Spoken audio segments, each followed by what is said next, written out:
President Muhammadu Buhari has promised that day of reckoning.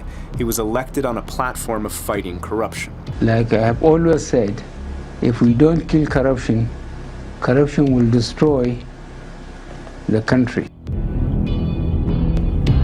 In the months leading up to President Buhari taking office, and of course he came in on an anti-corruption platform, people wanted to get their money the heck out of Nigeria before it was seized. And so one of the airport terminals in Abuja was called the Money Terminal. And it's because all these private aircraft were taking off and either going to Switzerland or mostly to Dubai. Like, I'm getting my money the heck out of Nigeria before President Buhari and his anti-corruption campaign take place. And so now you could actually plot a timeline when Buhari took office and when the majority of properties, of those 800 properties, were purchased in Dubai. 800 properties of politically exposed persons from Nigerian origin in Dubai.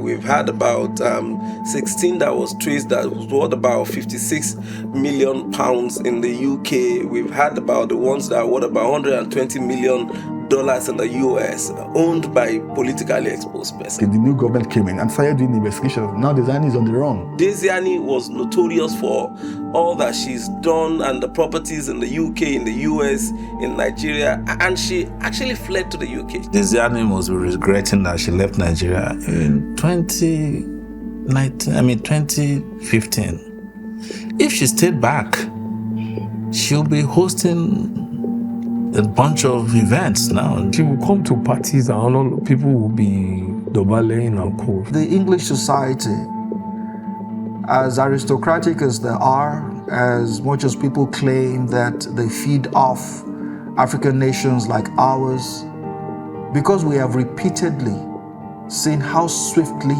they have dealt with cases of fraud, even more swiftly than America, it will not be the place to run to if you are indeed a fraud. But it will be the place to be if you wanted to be heard, if you wanted to keep alive, till you're able to tell your story. So I think that's why she went to London. The political scene in Nigeria is very brutal, and you can either stand your ground and fight, or you move out of the scene.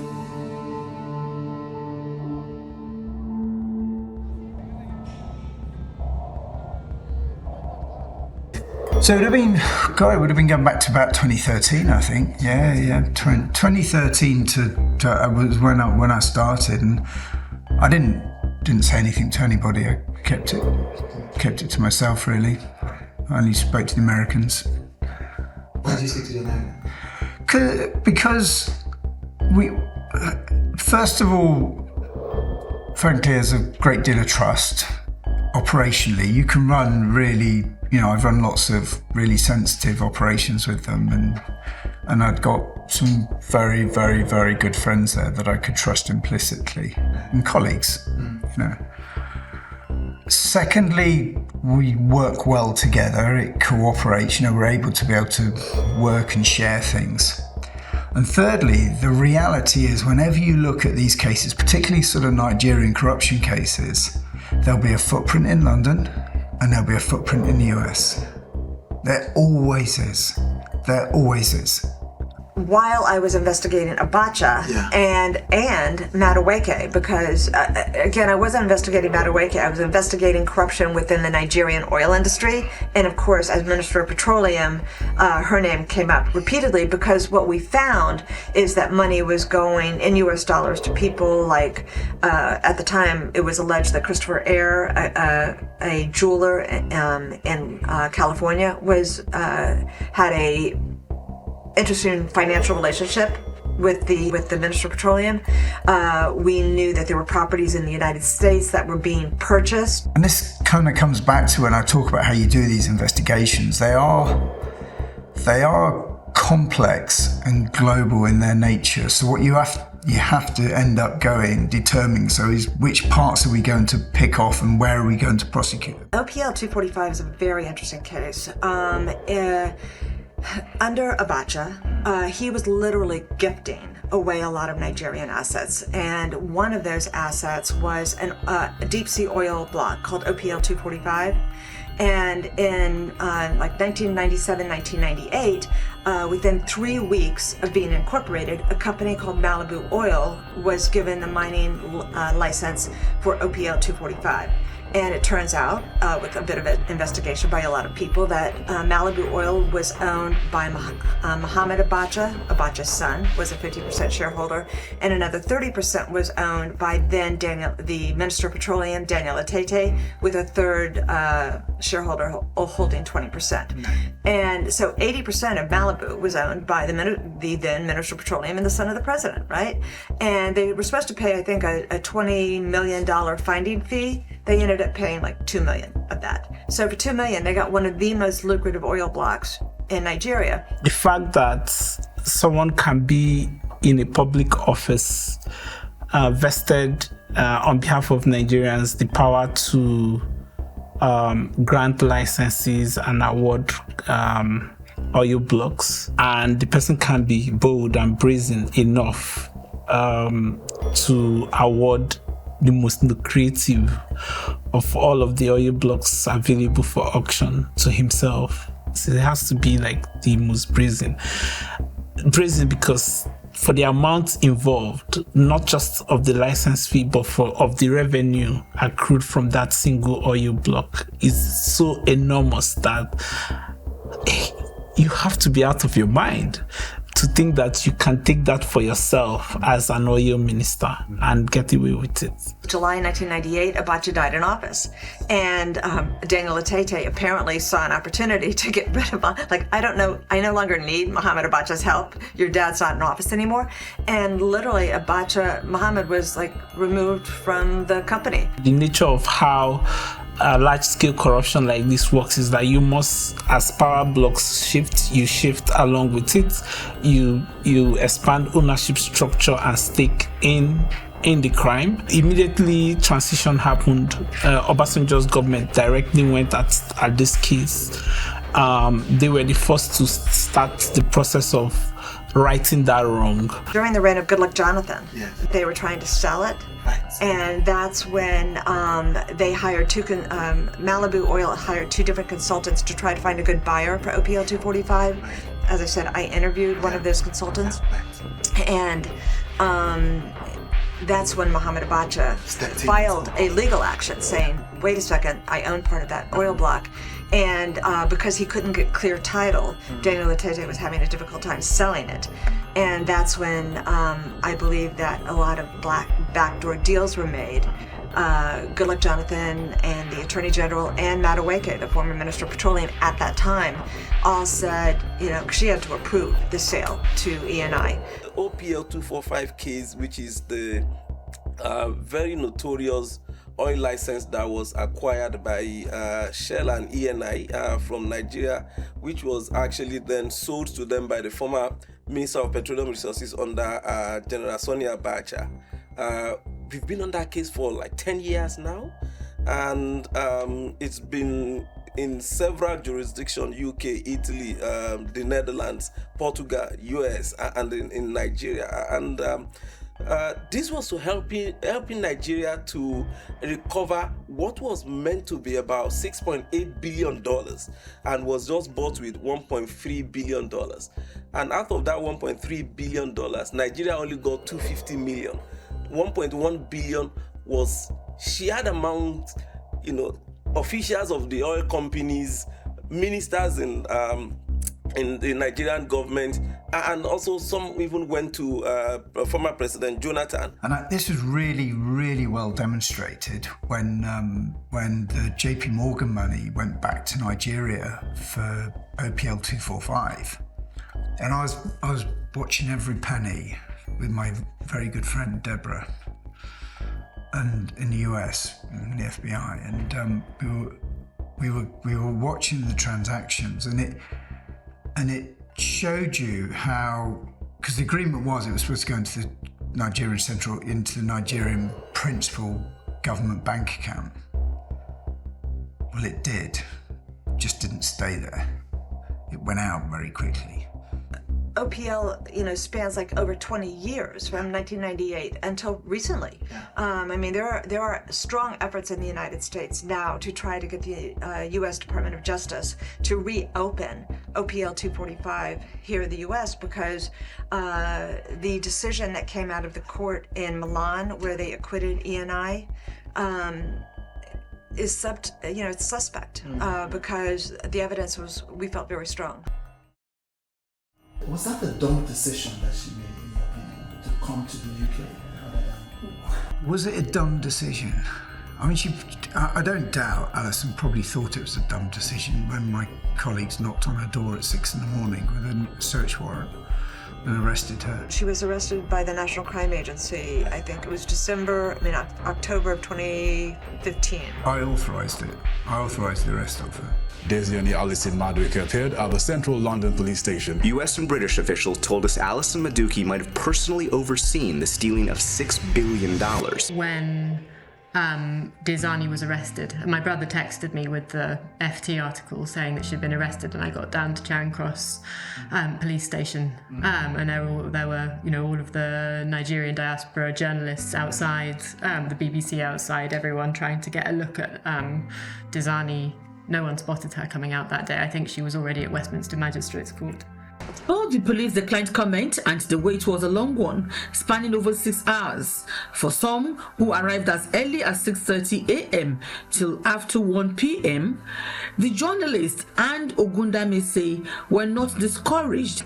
We don't know yet. That's why we're always taking out the Charing Cross police station in preparation for a very long battle. So this is just to come and see if Diezani is going to report to trial with her alleged accomplice. They froze a bunch of her cash that day, and maybe she wasn't even there. Everyone was wild to see her because at this point, what had it been? Not that she hadn't been out of power for that long. We were the one who broke the story about her arrest in the UK. Yes. The world perhaps would not have known. We had to release her on bail. She's been granted bail. That is the longest bail I've heard anywhere in history. There was still evidence. There was evidence from Nigeria that we had to pull together, and even up to the point when I left, there was still quite a lot of work that needed doing. So we're going to make a new appointment, and Bawa was brought in. My good friend and one of the most, I most admired detectives I've known in all my professional life ever is a guy called Abdul Rashid Bawa, who I've known for many years. He's now head of the EFCC. But Abdul Rashid Bawa took on effectively the investigation that we handed over, the part when it all became public. I've had one conversation with him, Mr. Bawa, the head of the EFCC, the Economic Financial Crimes Commission. And he did an amazing job.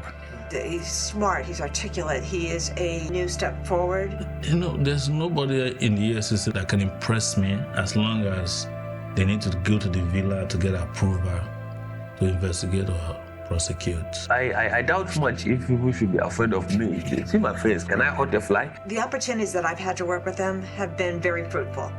And I'm aware that they have brought, obviously they brought cases against Mohamed Adoke, they have charged Madueke and others. Nigerians need to own this fight. It is not about the EFCC. No, it's about Nigerians. There is nobody that can come, anywhere, across the world to come and solve our problem. We have to be the ones to solve our problem. But so far, he's managed to, I don't know whether to say he has his head over, above water. He's just keeping his nose thin off, maintaining an equilibrium that is politically correct. We are not a political party. You know what? The EFCC is doing a very good job. They did a very good job. Properties were seized. Some of them were disposed of, and some of them, as you mentioned, are still under interim for future that we are pursuing. Diezani interviewed him and said, is it true you found bra and fine? I say it's not true. It's good to be fair to everybody at all times. Justice is a two-way thing. Look, people are working, and nobody is sleeping here. That case and many more other cases that have come after that. I have lived my 50 years over in Lagos. of entering Banana Island. And you need to see what was in that house. It was a bulletproof door. The faucet in the toilet and everything were gold plated. Everything were like state of the art. Everything that you see in that house. When I got my colleagues to execute the search warrants in Nigeria, that's when things like all those handmade cases, I mean there were 7 of them if I remember correctly. I flew out to Nigeria a few days later and I remember sitting in the EFCC offices with these cases. Beautiful, beautiful handmade leather, like chests, almost like travel chests. Absolutely rammed full of gold, diamonds, Rolex watches, everything. The kind of things that she deployed the money into is so mind-boggling. Millions and millions and millions of pounds worth of jewellery. The latest in the string of propaganda attacks launched against my person since I left government as Nigeria's petroleum minister, which without any court conviction anywhere in the world attempts to dress Diezani Alison-Madueke in the garb of a common criminal. This is the height of brigandage and a sheer mockery of Nigeria's anti-corruption war before the eyes of the world who are watching and asking if the war against corruption is a circus show, where suspects are prosecuted and sentenced on the pages of newspapers and video blogs without anything as remotely in the semblance of a trial in the courts of law? When did it become a crime to own property in Nigeria? When did it become a crime for a woman of my status to have in her possession jewelry? Jewelry, which women all across the world, including the woman selling tomatoes in Bodija Market, have in abundance in their closets? It has now become a familiar story. We're leaving one of the houses that the EFCC alleged acquired by Diezani with either public funds or bribe money. But it's the same story. Some houses were able to gain access inside, some houses, but there's always a resistance. My name is Chude Jidon. How are you, sir? Is this Heritage Court? Huh? Heritage Court Estate. This is not it. What's this place? It's some of the residents. No, it's not an estate. Okay. This Oga. It's not your estate. But we can see there's estate from here now. Okay. You say you were helping us. Then Oga can cancel everything. Why now? I think you say the guy is a cool guy. Oh, sir, I cannot ask any question here. I don't come again. So which one is the Diezani house? That again, I just go visit. Yes, sir. But I reach there now, then say no be the place. We want to see this evidence. There's a lot of sensational footage, sensational news about the houses. We've discovered that some houses were incorrect. These people in those houses said no, they've been living there for years and there was no Diezani. We've seen some that the people there confirmed that this was her house, where she went to the house where she used to live. We entered one of the houses in Yaba, which is one of the property in Yaba, the block of luxury flats that the EFCC alleges that Diezani bought with stolen funds. It's a block of flats. They're about 1, 2, 3, 4, 5, 6, 7, 14 blocks of flats here. This is one of the empty ones. How we got in here is another story because nobody wanted us in here, not the security, not the residents, understandably. But we wanted to see for ourselves. We saw an FG car downstairs that had been abandoned for years. It's alleged that this house still has documents by the former minister. We didn't confirm that, but EFCC sources told us that documents for this house were in her name at least as of last year. This is all the rooms are en suite, just wasted and abandoned, really.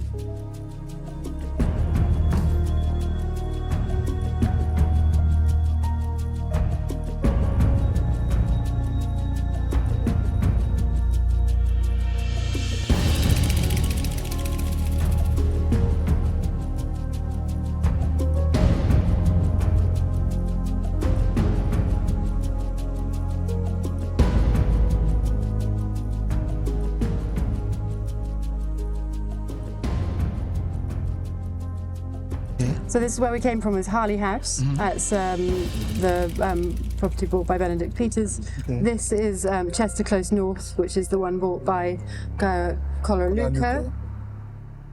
That's St Edmund's Terrace. That's where Diezani was living when she was arrested. Okay. And then the final property, the one was bought by Chris Eyre, is down here. Okay, so that's 4 places. So that's the three properties that were bought for her and the one property she lived in. More prime estate, Regent's Park. We're going down to 58 Harley House, which is where subject of litigation by an ally that has been tied to Diezani. Now, this house has not been inhabited in at least 7 years, and allegedly Diezani was supposed to be living here, but she never got in here because it became subject of investigation and litigation almost immediately after it was bought. So we're here.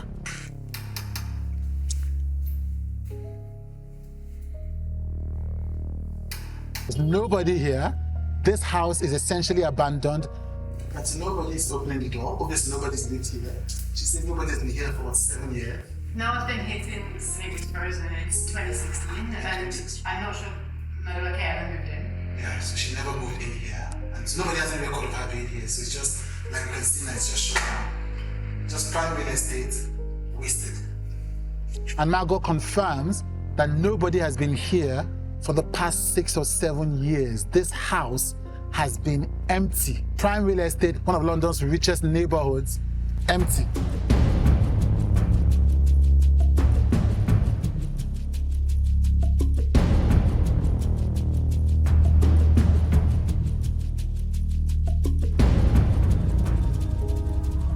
So this is the 39 that Colaluco allegedly bought for Diezani Madueke. That Cola bought for Diezani. The Cola bought for Diezani? Yeah. But they sold it before... But they sold it before the police could forfeit it. Yeah, exactly. Yeah, so the police says they sold it before the police could forfeit it, and so there's nothing the police can do, and we don't want to disturb them. So we're here at the 1220 West Highway, Silver Spring in Maryland, which is one of the apartments that Diezani allegedly bought.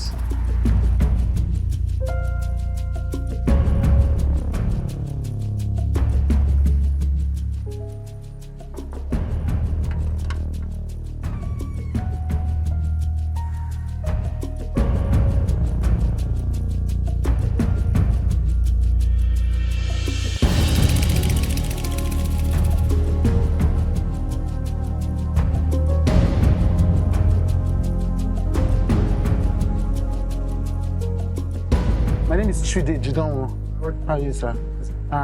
You work here? Yeah, we stay here. Are you with EFCC? I work with you. You work with the EFCC, right? So we need to confirm, we're doing a small report on, we went to Abuja, we interviewed Bawa, the EFCC chair, and we are following up the story of Diezani Alison-Madueke, and they gave us the address that one of the property is here. So we want to confirm if this is the property that the EFCC seized from her, allegedly. I can show you my videos with Bawa here. So now it belongs to the state government. Yes. So what is state government or federal government? State government, the property has been forfeited. Oh, right. So the court forfeited it. So now the state government has taken it. Right. Are people living here now? Yes, we are just living here on Not right. We're not Okay. apartment. Right, but nobody is stressing you for here. Right. How long have you been here? Just 2 months or 3 months. Okay, when was it forfeited? Around,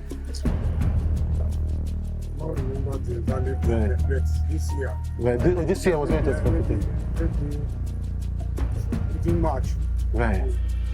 As a Nigerian, how do you feel? Just let me ask you. As a Nigerian, how do you feel like a place like this, because the way the government could just come, use corrupt money, capture them, EFCC go capture them, you could just waste. That was above your pay grade. I don't have anything to say. Okay, but thank you for explaining. Okay. Nigeria. We did here together. All right, fantastic. We traced alleged and confirmed loot across over 15 cities, including Lagos, Abuja, Port Harcourt, Yenagoa, Accra, London, Seychelles, Dubai, Los Angeles, Lebanon, New York, Virginia, Maryland, Texas, Milan, Quebec, Canada, the British Virgin Islands, and southern Switzerland. At some point, we had to stop counting. This was an international heist. When my wife Diezani was appointed Minister of Transportation, I took further time to advise her on the topic of self-protection and self-preservation in the bureaucracy. I finally recited the advice my own father had given me upon my appointment as military governor. Go and do your best. Don't bring back money, but bring back my name. Okay, so we have a slideshow. This is UK houses. She bought. She allegedly bought. Do you have any proof to that she actually owned this house? But this is what the EFCC says. Now, if when you see all these things, yeah, and you see you have been fighting for these resources in this place to develop your area, your people. How does this make you feel?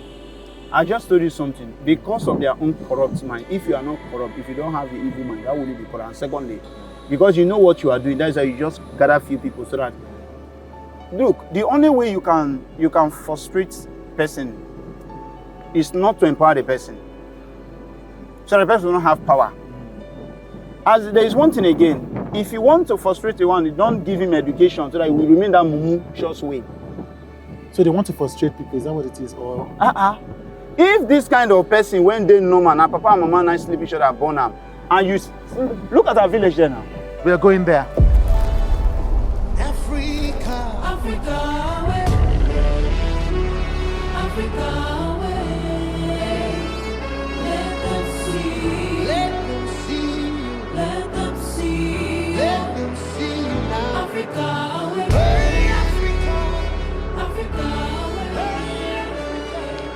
The Naka community, where Diezani from, is in bondage.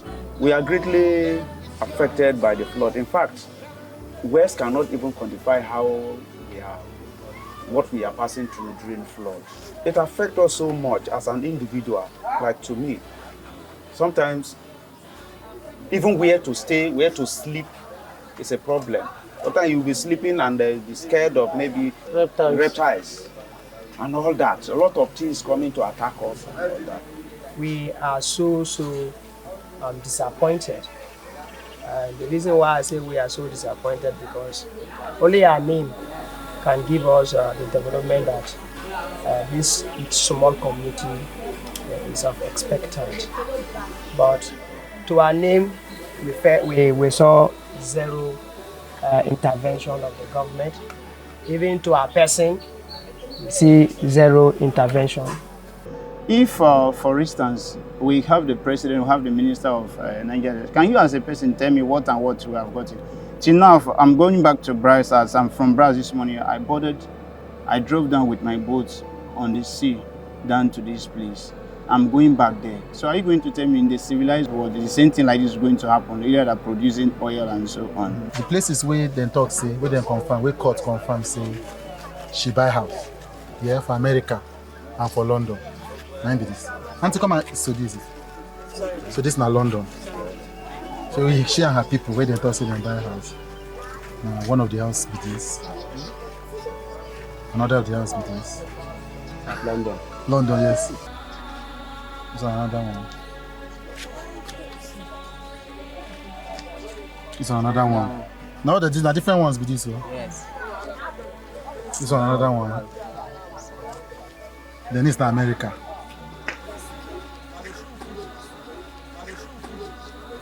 This one I want. This one I see this one by myself. This one for the center of New York, the most expensive part. Okay, this skyscraper. You know where they talk say the man where should they give money. Now where you come buy a house. In fact, the US government don't confirm them. They don't collect the house back. Say the Nigerian oil money. So when I see all these things from person where come from this community and they don't use this money to develop this community. I want to say, what do you think? I feel bad that there is nothing coming out. We have a wealthy woman, but there is nothing. Our youth is suffering. If we did not drive Okada, we cannot survive or buy clothes. If we did not float net, we can't survive. I feel ashamed when I see the youth just roaming around, no good school to go. I'm so ashamed. The flood, 2020 flood, 2022 flood, I hear that it was a serious matter. The whole community was flooded. Are we ready for the next flood that may come this year? We are ready to swim. We are ready to swim.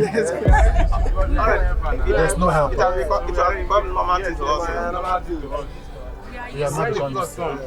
That's normal thing to us. So we are preparing to swim again. So this is still the same side? Yes. So the flood level gets to here, and people have to leave their homes and go stay on the main road. And the flood can take how many days? More than a month. Over a month. Over a month, people have to be out of their house. Part of the flood effect. So this is one of the effects. So it demolished the entire house. So somebody used to live here before. This is flood that caused This is how the flooding, the level the flooding can get. That is the height. How are you? Do you live here? Yes, sir. You live here. So you there here when this flooding reached this level? Yes. So when I can't go? We'll be there for road though. Nowhere to enter now for road. For how long? More than 1 month. Yeah, now wait when I talk with that. Now up to 1 month. It's actually the same thing. Yes, it's the same thing. Thank you, sir. Since my mother born me, I never see that kind of water. When the flood came, see the height of the water, almost a palm tree. Some of us know where to enter. Even if you're inside your house, this flood where they come, all your mind, they fear say maybe they come kill you because if they here, one day, as we sit down here before you go know, water don't come enter us finish. I know where to carry our children. Like this, our major creek, the Otuoke Creek, that is linking Ogbeya, Otuoke, and Elebele. Those creeks, the water hyacinths have covered it. How long has this flooding been happening in this community? Like From 2012. After the 2012, there was a little space, and then 2018, it started 2018, 2019, 2020. It has become a continuous. And this is 2023. We are still hearing of it. Reaching another one too. Even good luck mother say they have to pack from that place to another place. He has to sing, go far. How are we going to prepare again? The flood don't collect all the farm. Some of the farm go sing, you don't go even remove oneself because you don't know what to do. And canoes to carry go put those cassava self, we no have. You no go fit swim, go collect your food for farm. Because of that, they are suffering. Only God is taking care of our life. If not, if I don't finish. Sickness, food everywhere. If you go chemist now, you will see people with the put this on their body and they get hospital. This is our hospital. Nothing there inside. this is the Federal Medical Center here in Ogwa. This is a place, a sprawling complex, and it's only the mortuary apparently that's functional here. It's literally a whitened sepulcher.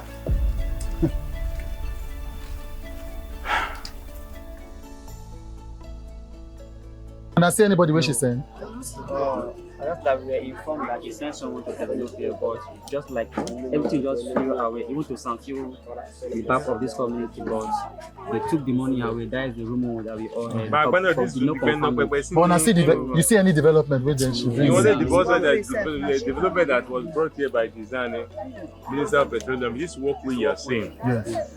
And secondly, this light. Which one? This light? This light that you are seeing here, and that plant. That plant over there, and she renovated this town hall. This town hall? Yes, this town hall was renovated by her. Right, okay. Then the walkway was done by her. The walkway, does it lead to her own family? Yes. Did she ever visit this place while she was in power? When she came when during the time of presidential election. As she come there, like our pikin, we know say she leave us from us. We know say she will go bring better thing for the community. But when we see, we don't see anything. See the community, see the health center. Only name say them build health center for there. No person for there. We dey suffer. Those clips that these people show us, those are the property that the Diezani have. One of those property can even develop this community. I'm here seeing what I'm seeing here and develop this community. it's not just the villages of Diezani and Jonathan. The entirety of the Niger Delta, where Nigeria's oil is produced, and where both former leaders hail from, has been destroyed by years of spillage, exploitation, and poverty. Their circumstances not changing, even when their kinsman and kinswoman were in power. God used to be a very beautiful environment. With fishing, flourishing fishing business. Our farm, I used to follow my mother to the farm. There were 2 heads of cassava and we will return home. But today, you can uproot the local government and you will get one basin. The report is that presently, Go is not inhabited because of this. The people have left. Exactly. I would say we are in that problem because we are, with this thing, we have to move to other communities that are less devastated. For instance, my own family, we moved to Bodo. And you know, these pipelines were laid in the early 60s and had not been changed till today. Most times it ruptures and starts to leak. The pollution is terrible in that area. And if so, if we're talking blood money, there's still blood. It is blood money because something gave way for that money. Farming and fishing business suffered for the money that they were making. This trench you see links the manifold. So when rain falls, it transports the crude through this trench into the swamp. There is 8 cm of crude oil coated on the water that the Ogoni people will drink. There is hydrocarbon in the air that the Ogoni people will breathe. And that there is benzene, a cancer-causing carcinogen in the water that the Ogoni people will take. So this is the well that UNEP reported in its report that they found oil that are sunk into underground water. That is from 5 meters. So you can see that pollution affects water underground. Spill upon spill, you can imagine the level of devastation that will be there. Yeah. So what we are suffering is a combination of so many devastations of spills.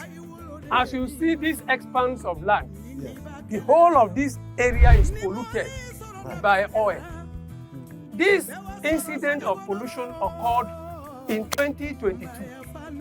It happened in 2021, also occurred in 2020.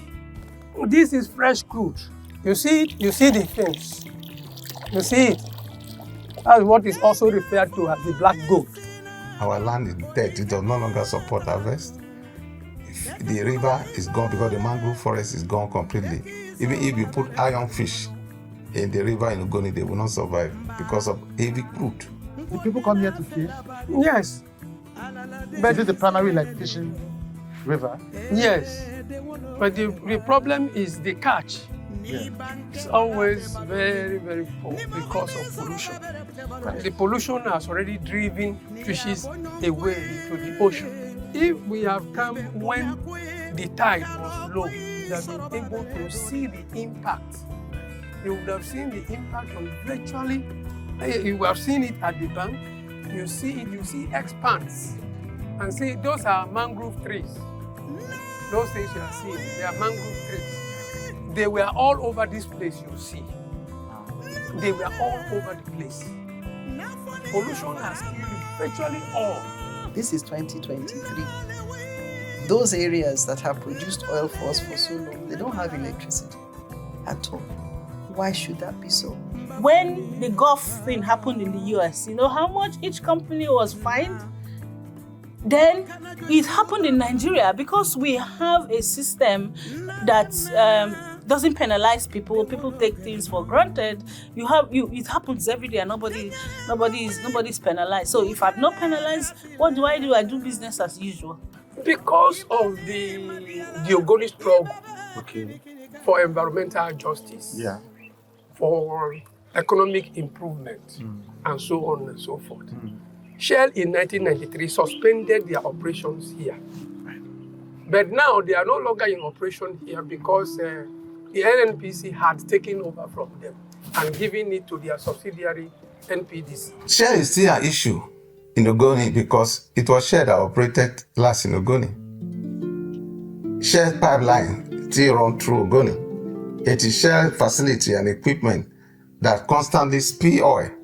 Really nothing. There's nothing in the Niger Delta that suggests that I've been witnesses to enormous wealth for 60 years. If you go to the hospitals around in Port Harcourt, they will tell you that the men in the Niger Delta has organ failure because of what they're hearing. You see women, young ladies, 25 years has already entered menopause. That is an abnormal situation. We have some of us that are grown old. Some of us are sick of all sorts of various sicknesses, and yet nothing. They have commenced a process of cleaning up the environment. Parameters of this discussion, that everyone really does understand and take on board that the cleanup will happen on this administration's watch. Unfortunately, that has not been properly carried out. Shouldn't be attempting to clean up the Niger Delta as if we're doing them a favor. The UNEP report said it will take 30 years to restore the Ogoni environment. But unfortunately, Ogoni is not an island. Polluted water from Bonny will still flow into Ogoni. Polluted water from Andoni will still flow into Ogoni. Polluted water from Okirika, our neighbors, will still flow into Ogoni. Yenaka community, where Diezani from, is in bondage in this government, both the national and the states. So please, do your best to see how you can solicit for these good things to come to Yenaka. We will appreciate you people. It's your time to stand tall. It's your time to be strong. Thank you.